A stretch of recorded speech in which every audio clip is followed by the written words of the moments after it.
Saudi अरब और UAE के दरमियान इख्तिलाफात का ज़ाहिरी मुज़ाहिरा रचाया गया।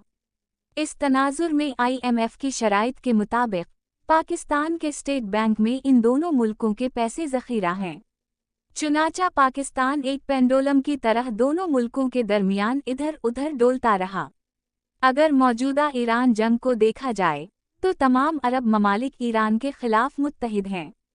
ईरान ने इन अरब ममालिक में अमरीकी अड्डों और तंसीबात पर हमले इसराइल और अमरीका की साजिश को नाबूद करने के लिए किए और वाज़ेह तौर पर कहा कि ईरान इन अहदाफ के अलावा अरब ममालिक के किसी हिस्से पर हमला नहीं करेगा। इसके बावजूद सऊदी अरब और यूएई एक ही पेज पर नजर आए।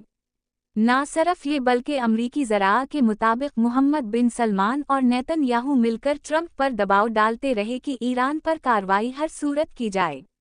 इस पर भी दो राय नहीं कि ट्रंप को अंदर खाना अपने मुल्क में सियासी हलचल का सामना था, जिसमें इमिग्रेशन के खिलाफ अवाम की तहरीक और एबस्टीन फाइल्स की वो वीडियोज़ भी हैं जिनमें ट्रंप नामनासब अंदाज में नौमर बच्चियों और लड़कियों के साथ नजर आते हैं।